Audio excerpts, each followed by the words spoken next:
Hello बच्चों, कैसे हो आप? आई होप आप सभी ठीक होंगे। आज मैं लेके आई हूँ आपके लिए मेटल्स एंड नॉन मेटल का पार्ट 4।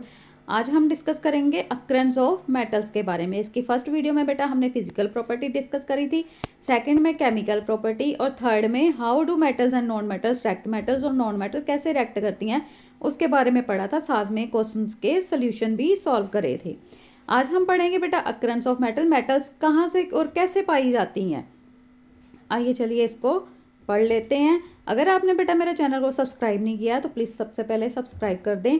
आई होप आपके लिए एग्ज़ाम की प्रिपरेशन में ये आज की वीडियो हेल्पफुल रहेगी। आइए चलिए पढ़ते हैं। The earth crust is the major source of metal. Earth crust जो रहती है मेटल्स का मेजर सोर्स है। मेटल्स कहाँ से मिलती है बेटा? हमें अर्थ क्रस्ट से मिलती है। Sea water also contain some soluble salt such as sodium chloride, magnesium chloride. इसके अलावा बेटा जो सी वाटर रहता है, समुद्र में जो पानी रहता है, उसमें भी कई सॉल्ट सोलबल रहते हैं, घुले रहते हैं, जैसे कि सोडियम क्लोराइड है, मैग्नीशियम क्लोराइड है, और एलिमेंट्स और कंपाउंड्स भी रहते हैं। Which occur naturally in the earth crust. कई तरह के एलिमेंट्स और कंपाउंड अर्थ क्रस्ट में नेचुरली पाए जाते हैं, जिनको हम मिनरल्स बोलते हैं। At some places minerals contain a very high percentage of a particular metal. कई जगह पे बेटा जो मिनरल्स रहते हैं बहुत ज़्यादा परसेंटेज में उनमें एक पर्टिकुलर मेटल पाई जाती है। मिनरल्स में तो कई तरह की मेटल्स इन्वॉल्व रहती हैं, लेकिन जो कई मिनरल्स में किसी एक मेटल की बहुत ही पर्टिकुलर परसेंटेज पाई जाती है। Metal can be profitable extracted from it. और उस मिनरल से जब मेटल को एक्सट्रैक्ट किया जाता है, इसलिए इन मिनरल्स को क्या कहते हैं? Ores.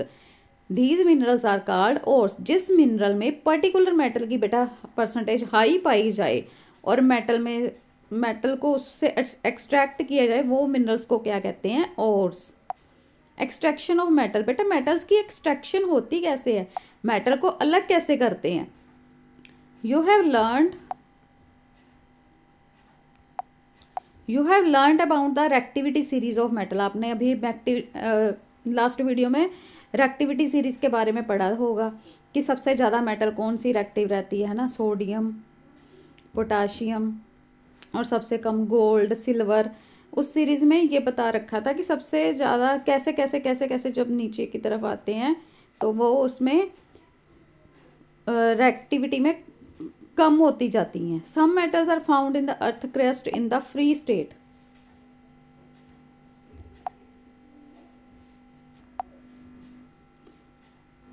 You can easily understand how a metal is extracted from its ore। कि मेटल को ओर से कैसे एक्सट्रैक्ट किया जाता है। Some metals found in the earth crust in the free state. कुछ मेटल्स तो बेटा हमें प्योर स्टेट में मिल जाती हैं, but some are found in their compound. लेकिन कुछ कंपाउंड में मिलती हैं। कंपाउंड मतलब दो से ज़्यादा, एक से ज़्यादा या दो से ज़्यादा चीज़ें मिल के कोई चीज़ बने तो वो कंपाउंड रहती हैं। Metal at the bottom of the activity series are least activity. जो नीचे की तरफ ऐसे सीरीज बनी हुई थी, जैसे गोल्ड है, सिल्वर है, प्लेटिनम है, ये क्या बेटा रहती हैं? कम रहती हैं reactive. They are lost often found in a free state. जो कम रेक्टिव रहती है ना बेटा, वो हमेशा ही फ्री स्टेट में, ज़्यादा करके फ्री स्टेट में पाई जाती है। ये रही बेटा सीरीज, ये देखो। सिल्वर है और गोल्ड क्या है? Found in the native state, मतलब फ्री स्टेट में मिलती है। और जो ज़्यादा एक्टिव रहती है ना, ये बेटा फ्री स्टेट में नहीं मिलती, प्योर स्टेट में, फ्री स्टेट में नहीं मिलती, क्योंकि ये किसी के साथ रहे तो फ्री सेफ रहती, वरना ये रिएक्ट कर देंगी एयर में, मॉइस्चर में। लेकिन ये रिएक्ट नहीं करती, इसीलिए ये फ्री स्टेट में पाई जाती हैं। For example gold, silver, platinum, copper are found in the free state. ये जो मेटल्स हैं ये कम रेक्टिव है और फ्री स्टेट में पाई जाती हैं। Are also found in the combined state are they sulphide और ऑक्साइड्स। कॉपर और सिल्वर जो रहती है ना बेटा, ये कंबाइंड स्टेट में भी पाई जाती हैं। The metals at the top of the activity series sodium, potassium, calcium, magnesium, aluminium are so reactive they are never found in the nature as a free element. Free ऐसे free state में नहीं मिलेगी। The free in the middle of the activity series zinc, iron, lead etcetera moderately reactive. ये जो रहती है ना बेटा मॉडरेटिव, मतलब ना ज़्यादा रहते हैं रिएक्टिव ना कम रहते हैं। ये जो सीरीज है,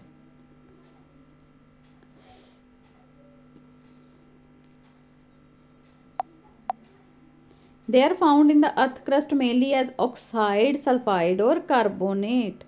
ये हमेशा ऑक्साइड, सल्फाइड या कार्बोनेट्स की फॉर्म में मिलते हैं। You will find that the ores of many metals are oxide, की मेटल्स के जो ऑक्साइड्स रहते हैं, ओर्स रहती हैं, वो काफ़ी ऑक्साइड की फॉर्म में मिलते हैं। This is because oxygen is very reactive element, क्योंकि बेटा कोई भी मेटल ईजिली ऑक्सीजन के साथ रिएक्ट कर देती है ना।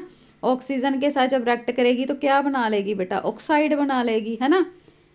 Is very abundant on earth, इसीलिए अर्थ पे ज़्यादा करके ऑक्साइड की फॉर्म में मेटल्स मिलती हैं। On the basis of activity we can group the metal into following 3 category: metals of lower activity, metals of medium activity और metals of high activity. Different technique are to be used for obtain the metals following in each category. हर एक category में अलग अलग metal कैसे पाई जाती है और उसको कैसे एक्सट्रैक्ट किया जाता है, उसके अलग अलग मेथड है बेटा। Several steps are involved in the extraction of pure metal from the ore. ore से प्योर मेटल को एक्सट्रैक्ट करने के कई स्टेप हैं और ये स्टेप हमें ये नीचे फिगर में दिखाए गए हैं। ये देखो,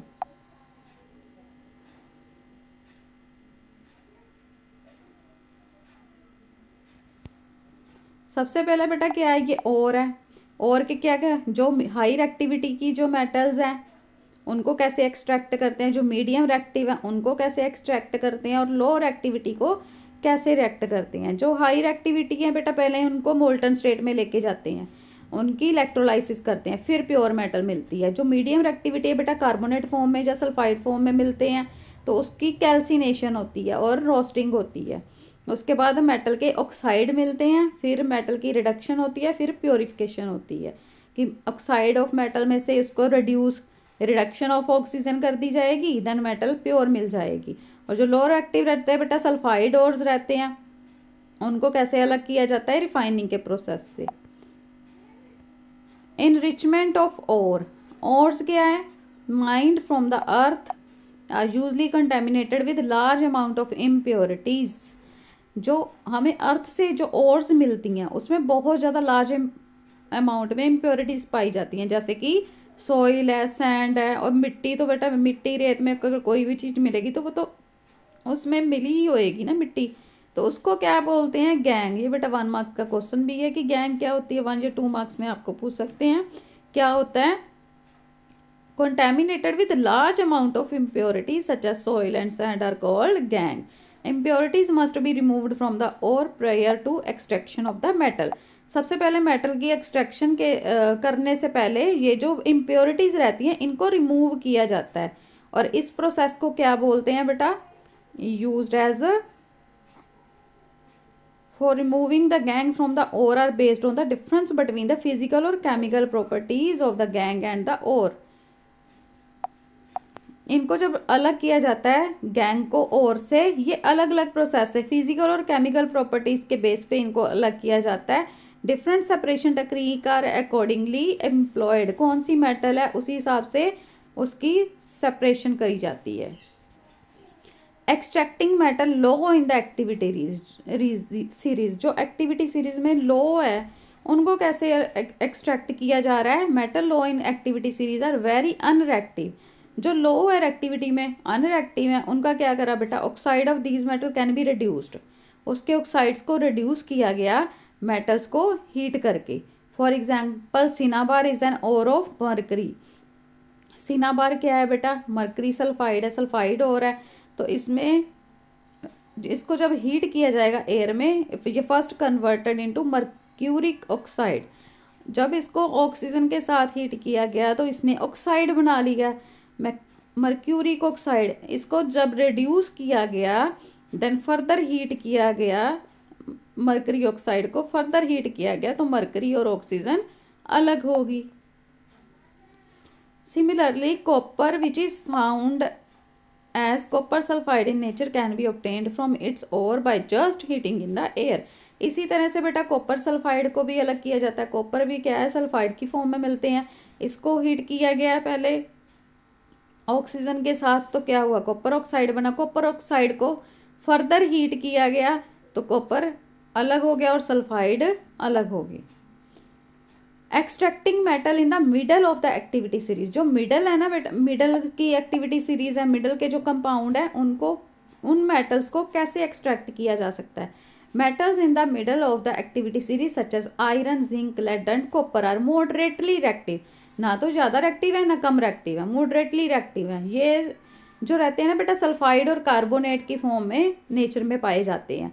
it is easier to obtain a metal from its oxide, और इसके ऑक्साइड से कोई भी मेटल आसानी से हम एक्सट्रैक्ट कर सकते हैं एज कम्पेयर टू सल्फाइड और कार्बोनेट। कार्बोनेट और सल्फाइड के मुकाबले ऑक्साइड से हम मेटल आसानी से निकाल सकते हैं, लेकिन अगर सल्फाइड और कार्बोनेट की फॉर्म में है तो उससे निकालना थोड़ा मुश्किल हो जाता है। क्यों? क्योंकि prior to reduction metal sulphide and carbonate must be converted into metal oxide, क्योंकि पहले इनको हम मेटल ऑक्साइड में बदलेंगे, फिर मेटल ऑक्साइड से हम मेटल को अलग करेंगे, है ना, in the presence of excess air. This process is known as roasting. इस प्रोसेस को क्या बोलते हैं बेटा? रोस्टिंग। किस प्रोसेस को बोलते हैं रोस्टिंग? जब किसी भी सल्फाइड ओर को कन्वर्ट किया जाए ऑक्साइड में by heating strongly in the presence of excess air, इस प्रोसेस को बोलते हैं रोस्टिंग। रिड्यूस करने से पहले मेटल सल्फाइड और कार्बोनेट को पहले मेटल ऑक्साइड में चेंज किया जाता है। सल्फाइड और को ऑक्साइड में कन्वर्ट करने के लिए जब उसको स्ट्रॉन्गली हीट किया जाए in the excess of air, ज़्यादा अमाउंट में एयर की प्रेजेंस में ज़्यादा हीट करा जाए, उस प्रोसेस को बोलते हैं roasting. Carbonate ore are changed into oxide by heating strongly is limited air.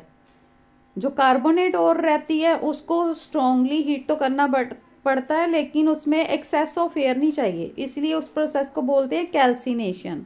Chemical reaction that takes place during roasting and calcination of zinc ore are as shown. ये देखो रोस्टिंग का process है बेटा और calcination का process है। देखो roasting में क्या किया गया, जिंक सल्फेट को एक्सेस ऑफ ऑक्सीजन हीट किया गया, जिंक ऑक्साइड बन गया, है ना। फिर कैल्सिनेशन में क्या हुआ, जिंक कार्बोनेट को हीट किया गया, जिंक ऑक्साइड बन गई। इसमें एक्सेस ऑफ ऑक्सीजन है, इसमें नहीं है, ठीक है। The metal oxide then reduced. Metal oxide क्या हुआ बेटा, इनको रिड्यूस किया गया corresponding metal by using suitable reactive reagent. इसको रिड्यूस किया गया कार्बन के साथ, तो कार्बन ने ऑक्सीजन को हटा दिया, तो क्या बन गया बेटा, कार्बन मोनोऑक्साइड अलग हो गए और जिंक जो मेटल है वो अलग होगी। You are already similar with the process of oxidation and reduction. Oxidation भी हो रही है ना बेटा, इसमें ऑक्सीडेशन हुई, ऑक्सीडेशन, इसमें ऑक्सीडेशन होगी, सॉरी इसमें रिडक्शन होगी और इसमें ऑक्सीडेशन होगी। ऑक्सीजन इसके साथ जुड़ गई और यहाँ से रिड्यूस होगी। Obtaining metal from their compound is also a reduction process. Metals को कंपाउंड से अलग करना, निकालना, ये क्या बेटा, एक रिडक्शन प्रोसेस है। Beside using carbon to reduce metal oxide to metal, sometime displacement reaction can also be used. जब कार्बन को मेटल ऑक्साइड से रिड्यूस किया गया मेटल्स में, तो क्या हुआ बेटा, डिस्प्लेसमेंट। यहाँ पे देखो डिस्प्लेसमेंट रिएक्शन भी हो रही है। The highly reactive metal such as sodium, calcium, aluminium are used as reducing agent. जो सोडियम, कैल्शियम, एल्यूमिनियम जो हाईली रिएक्टिव हैं वो रिड्यूसिंग एजेंट के तौर पे यूज किए जाते हैं, because they can displace metals of lower activity from their compound. क्योंकि लोअर एक्टिव जो रहेंगे उनको डिस्प्लेस कर देंगे और उनकी जगह पे खुद कंपाउंड बना लेंगे। When manganese dioxide is heated with the aluminium powder, then ये मैग्नीज और एल्यूमिनियम ऑक्साइड बेटा जो अलग हो गए हैं।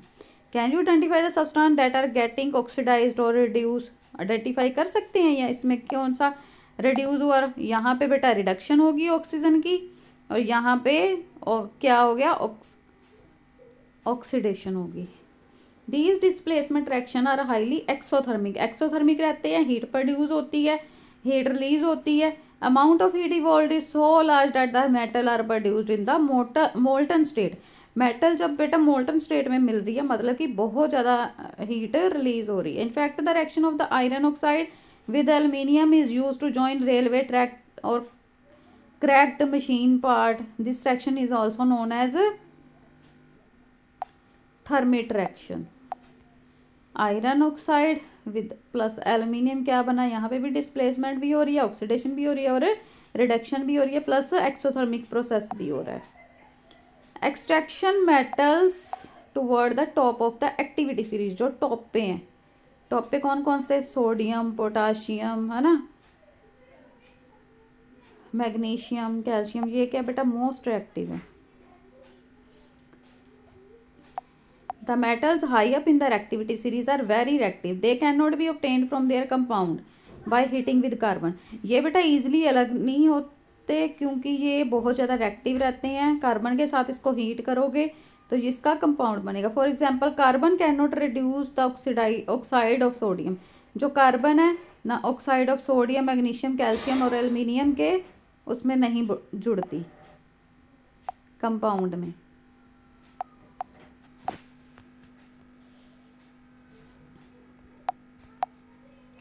This is because these metals have more affinity for oxygen than carbon. क्योंकि बेटा ये मेटल्स जो हैं इनकी for oxygen than carbon, oxygen के साथ ज़्यादा इनकी ज़्यादा एफिनिटी, मतलब कि ऑक्सीजन के साथ ये ज़्यादा रिएक्ट करते हैं कार्बन से ज़्यादा।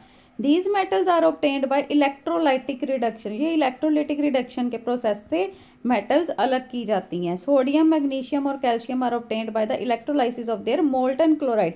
पहले इनको मोल्टन स्टेट में लाया जाता है, इनकी इलेक्ट्रोलाइसिस होती है, फिर ये मेटल को एक्सट्रैक्ट किया जाता है। Metals are deposited at cathode whereas chlorine is liberated at the anode. Reaction ऐसे होता है जैसे सोडियम मेटल है बेटा, इसकी इलेक्ट्रोलाइसिस की गई तो ये कैथोड पे डिपॉजिट हो गई। इलेक्ट्रोलाइसिस मतलब इसमें से करंट पास किया जाता है और मोल्टन स्टेट में जो मेटल्स रहती हैं वो कैथोड और एनोड पे डिपॉजिट हो जाती हैं। मेटल्स और नॉन मेटल्स अलग हो जाते हैं। Aluminium is obtained by the electrolytic reduction of the aluminium oxide. Aluminium कैसे मिलता है? Aluminium electrolytic reduction of aluminium oxide, aluminium oxide की रिडक्शन की जाती है। ये देखो ऐसे अलग होते हैं बेटा। इलेक्ट्रोलाइसिस किया गया, इम्प्योरिटीज़ है मेटल की, ये देखो ये इम्प्योरिटीज़ हैं टैंक में, इसकी इलेक्ट्रोलाइसिस की जा रही है। कॉपर सल्फेट का सोल्यूशन है, हीट किया तो ये कैथोड रे है, एनोड रे है, कॉपर कैथोड पे डिपॉजिट हो रहा है ना। ये सारे ऐसे प्रोसेस से अलग किया जाता है। ये इलेक्ट्रोलाइटिक रिफाइनिंग है कॉपर की। Metals produced by various reduction process described above are not very pure. Metals जो एक्सट्रैक्ट किए जा रहे हैं जो ये ज़्यादा प्योर नहीं रहते, दे कंटेन इम्प्योरिटीज, इनमें भी इम्प्योरिटीज रहती हैं। Which must be remove to obtain pure metals. Pure metals हमें हासिल करने के लिए इन इम्प्योरिटीज़ को दूर किया जाता है और इसकी रिफाइनिंग की जाती है। For refining impure metal is electrolytic refining. Electrolytic refining की जाती है जैसे यहाँ फिगर में दिखाया गया था। मैनी मेटल्स जैसे कॉपर है, जिंक है, nickel, silver, gold are refined by electrolytically. In this process impure metal is made the anode and the thin stripe of pure metal is made the cathode। और anode और cathode ray जो pure metal है cathode पे जब deposit हो जाती हैं और थिन स्ट्राइप बना लेते हैं, और जो इम्प्योरिटीज रहती हैं वो एनोड पे डिपॉजिट हो जाती हैं। Solution of the metal salt is used as an electrolyte. Apparatus कौन कौन सा यूज हुआ है? On passing the current through the electrolyte pure metal from the anode dissolve into the electrolyte. जो प्योर मेटल है एनोड से वो dissolve होके इलेक्ट्रोलाइट होगी और इक्वलेंट अमाउंट में प्योर मेटल मिलेगी। Pure metal from the electrolyte is deposit on the cathode. Cathode पे प्योर जो एनोड पे था ना बेटा इम्प्योरिटीज थी वो जो थी मोल्टन स्टेट में लिक्विड में आ गई, इलेक्ट्रोलाइट होगी, तो जब वो प्योर होगी तो वो कैथोड पे डिपॉजिट होगी। Whereas the insoluble impurities settle down at the bottom of the anode and are known as anode mud. और जो इम्प्योरिटीज थी नीचे एनोड पे जमा हो रही हैं और वो उसको क्या कहते हैं? Anode mud. ये बेटा कुछ टर्म्स हैं, आई होप आपको इनके बारे में पता होगा। अगर आप चाहते हैं तो मैं भी इसको डिस्कस कर सकती हूँ और आपको बता दूं मिनरल्स क्या होते हैं और क्या होता है और गैंग क्या होती है, जैसे कि अभी हमने डिस्कस करा था, और इसके आपको सॉल्यूशंस भी बता देती हूँ।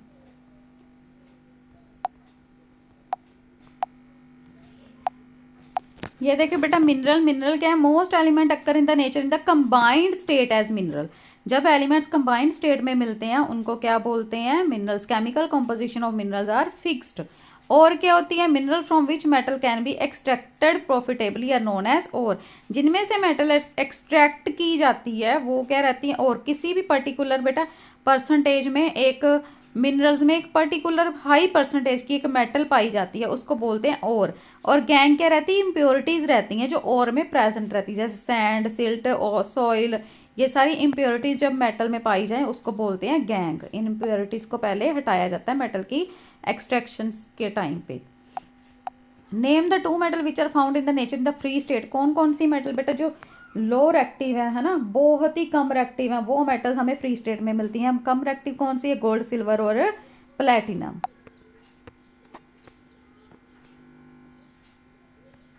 थर्ड क्वेश्चन है व्हाट केमिकल प्रोसेस से use to obtaining a metal from the oxide. Metal की ऑक्साइड से मेटल को अलग करने के लिए कौन सा केमिकल प्रोसेस होता है बेटा, जैसे कि अभी हमने डिस्कस करा था, used for the obtaining metal from its oxide is reduction. In this process metal oxide are reduced by using suitable reducing agent. एक रिड्यूसिंग एजेंट जैसे यहाँ पे कार्बन को यूज किया गया है for the reduction, such as carbon और highly reactive metals to displace the metal from its oxide. ये डिस्प्लेस कर देगी जिंक ऑक्साइड से, ऑक्सीजन को डिस्प्लेस कर देगी, तो क्या बन जाएगा, कार्बन मोनोऑक्साइड और जिंक मेटल अलग हो जाएंगे।